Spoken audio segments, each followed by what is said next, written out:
aujourd'hui pour vous parler de livres mais pas de romans. J'ai envie de vous parler des 4 dernières BD que j'ai lues et que j'ai beaucoup aimé. Je vais vous parler de Lou Sonata évidemment, puis de Le Printemps Suivant. Ensuite je vous parlerai de Peau d'Homme et enfin de The End. Je vais essayer à chaque fois que je vous parle de ces BD de vous montrer un petit peu les premières pages pour que vous puissiez voir à quoi ressemblent les dessins, les premières planches. J'espère que cette vidéo vous plaira et que ça vous donnera de chouettes idées de BD à lire ou même à offrir parce que c'est encore temps d'offrir des cadeaux de Noël. Et vraiment ces BD là, elles sont pour des personnes bien différentes je trouve. C'est très éclectique. On commence avec Lou Sonata. Bon bien évidemment là je ne suis pas du tout objective puisque Lou c'est toute ma vie. Enfin vraiment la saga Lou c'est la saga de ma vie depuis toute mon enfance. Je suis complètement fan de Lou et de l'univers créé par Julien Nil. Et là c'est la suite de Lou.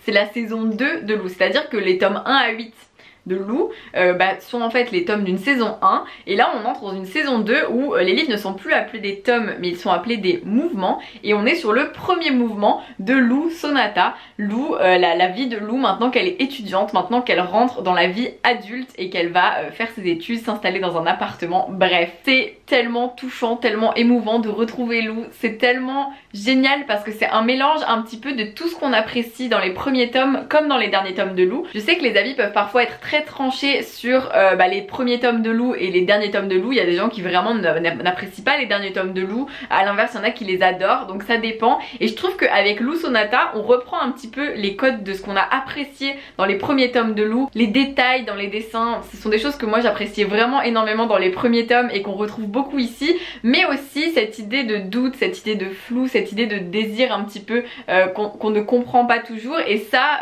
appartient plutôt au dernier tome je trouve, et on le retrouve aussi dans cette BD et j'ai trouvé que c'était un mélange parfait. Je suis juste complètement amoureuse de la saga Lou. Sachez que si vous le souhaitez je vous mets le lien en barre d'infos. J'ai fait un live sur Instagram avec Julien Nil et il répond à plein de questions, que ce soit sur la série Lou ou sur Lou Sonata. Donc c'était un live Instagram trop chouette. J'étais super émue de pouvoir l'accueillir sur mon Instagram, super émue de parler avec cet auteur qui a créé une héroïne qui m'habite depuis mon enfance et qui je l'espère m'habitera encore longtemps avec ses prochaines aventures. Dans ce tome-ci on va vraiment suivre toutes les émotions qu'on peut ressentir lorsqu'on quitte le cocon familial et qu'on s'installe seul. Les sentiments assez contradictoires comme la solitude mais aussi le plaisir de pouvoir être libre et de faire ce que l'on souhaite. C'est vraiment un livre qui m'a beaucoup touchée. Je me suis beaucoup retrouvée dans les émotions que j'ai pu ressentir quand moi-même j'ai quitté le petit cocon familial pour m'installer seule, et je trouve que ça questionne sur beaucoup de sujets très intéressants, sur les doutes qu'on peut avoir face à l'avenir, sur nos études, sur notre futur métier, sur plein de choses, et j'ai adoré retrouver Lou. Il y a encore tellement d'intrigues qui doivent être résolues que j'ai trop hâte de lire la suite. Alors sachez qu'il faudra être patient et patiente parce que Julien Nil a dit que ça ne serait pas avant 1 an et demi ou 2 ans. Il y a toujours à peu près 1 an et demi ou 2 ans entre les tomes de Lou, donc voilà, ne soyez pas trop pressés, mais en même temps savourez, relisez-le, lisez-le, relisez-le, c'est trop bien. En plus il y a une bande son qu'on peut écouter avant, après, pendant, enfin bref, vous avez toutes les infos sur la dernière page, voilà ici, donc vraiment foncez, lisez-Lou, et si vous n'avez jamais lu Lou, le début en tout cas, bah let's go. Sachez qu'en ce moment même où vous voyez cette vidéo, je suis actuellement en train de faire une chasse aux livres Lou à Paris. Donc voilà, tout se passe sur mon Instagram si vous voulez suivre ça de plus près. Mais c'est juste fou, c'est un rêve de fou qui se réalise. Cette vidéo ne doit pas être uniquement dédiée à Lou, donc je passe à la BD Le Printemps Suivant, tome 1, Vent lointain de Margot Motin, qui est publiée aux éditions Casterman, qui est une BD que j'ai beaucoup appréciée, qui est très fraîche, qui est vraiment une BD aussi agréable à lire qu'à offrir je pense, parce que c'est vraiment un très beau cadeau, c'est une petite pépite de douceur, donc vraiment j'ai beaucoup aimé cette BD. J'ai la chance qu'elle soit dédicacée, je l'ai reçue avec un colis juste fou. Et c'est tout simplement l'histoire d'un couple qui va s'installer ensemble et qui va apprendre à vivre ensemble malgré beaucoup de disputes, beaucoup de tensions, parce que c'est pas toujours facile de vivre à deux avec des enfants en plus, et c'est pas toujours facile de trouver l'équilibre, de savoir faire des sacrifices tout en se faisant plaisir quand même. C'est vraiment un livre que j'ai beaucoup aimé parce que je pense qu'on s'y retrouve énormément, d'autant plus lorsqu'on est plutôt dans l'âge adulte et qu'on se pose des questions justement sur le fait de vivre à deux, etc. Je pense que là on se sent d'autant plus concerné, mais pas que. Je pense que vraiment tout le monde peut un peu imaginer ce qu'on peut ressentir. Il y a pas mal de petites pages que j'ai trouvé très chouettes. Alors c'est plutôt narratif, hein, on va avoir quand même des histoires qui se suivent un petit peu, etc. Mais on a des petites pages au milieu qui vont par exemple mettre j'aime, je n'aime pas, et là il y a plein de petits trucs et je vous jure on s'y reconnaît totalement. C'est ce que j'ai trouvé super avec cette BD, c'est que c'est très réaliste, c'est très juste, c'est très drôle et en fait justement c'est ce qui rend cette BD aussi tendre et touchante et donc j'ai beaucoup aimé cette histoire de Margot Motin que je crois je n'avais jamais lu avant cette BD alors que je sais que Margot Motin est très connue, mais voilà, autant vous dire que j'ai fait une très belle découverte et je ne peux que recommander cette bande dessinée et j'ai hâte de lire la suite parce que visiblement c'est un tome 1. Ça veut dire que visiblement il y aura d'autres tomes et j'ai trop hâte.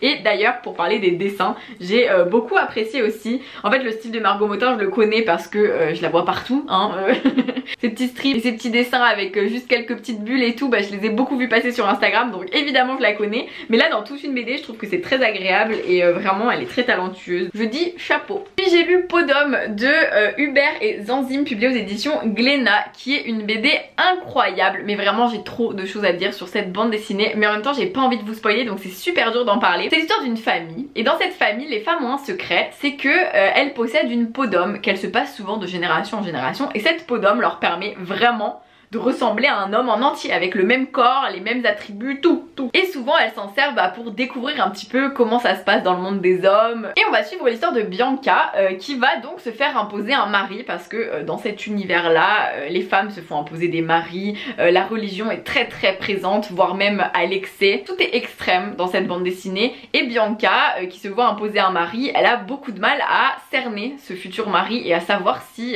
il va pouvoir ressentir des sentiments pour elle comme elle en ressent pour lui. Et elle va revêtir la peau d'homme pour découvrir son mari sous un autre corps et sous une autre identité. Et c'est très surprenant ce qui va se passer, je vous le dis. Mais en même temps c'est très révélateur, c'est très intéressant et ça questionne énormément. Je trouve que c'est une BD qui quand on l'a fini, voilà, on se pose plein de questions. Déjà tout du long on se pose plein de questions. Mais à la fin on se dit ah mais en fait ça fait passer beaucoup de messages très différents. C'est à dire qu'au tout début on peut penser que la BD elle est vraiment centrée sur un seul et même message qui est sur le fait que bah voilà c'est terrible que les femmes doivent être forcées d'épouser tel homme pour je ne sais quel prestige que sais-je. Mais en fait ça va plus loin que ça et c'est ce que j'ai beaucoup apprécié et cette BD est passionnante, je vous jure, on ne peut plus s'arrêter. Je dois juste avouer que les dessins au début ne m'ont pas spécialement charmé, c'est à dire que la couverture m'a tiré beaucoup plus que les dessins intérieurs que je vous montre en ce moment même, mais au final avec le temps j'ai beaucoup apprécié ces dessins qui sont assez simples mais en même temps assez doux. C'est pas rempli de détails mais en même temps si on observe bien il y a quand même pas mal de détails et c'est ce que j'ai beaucoup apprécié. Donc vraiment c'est une BD qui m'a touchée et jusqu'à la fin j'ai été très émue par cette histoire. Je ne peux que vous la recommander et vraiment c'est une BD à offrir aussi.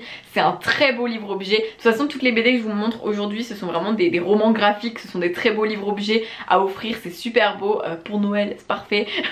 Enfin vraiment je ne peux que vous recommander cette BD, je la trouve extraordinaire. Et enfin je vous présente The End de Zep publié aux éditions Rue de Sèvres. The End qui est écrite et illustrée par Zep qui est l'auteur de Titeuf et autant vous dire que c'est très bizarre de lire une BD qui n'a rien, mais alors rien à voir avec Titeuf. Vous le verrez quand je vous montrerai les illustrations intérieures, mais c'est vraiment une BD qui est très différente de ce qu'on aurait pu attendre de Zep et en même temps c'est assez chouette je trouve parce que ça montre à quel point les auteurs illustrateurs de bande dessinée en fait nous surprennent parce qu'ils sont capables de créer de nombreux univers différents et je trouve ça super chouette. The End c'est l'histoire d'un jeune homme qui va arriver dans une sorte de réserve avec des arbres et tout et qui va étudier ces arbres, qui va étudier des ondes, des fréquences et tout qu'ils émettent parce qu'il semblerait que les arbres pourraient avoir un impact et pourraient agir par exemple pour se défendre face à des menaces. Et il s'avère justement que y a une ville qui a été décimée quelques semaines avant et on ne comprend pas, il y a tous les habitants de cette ville sont décédés et impossible de savoir qui les a tués.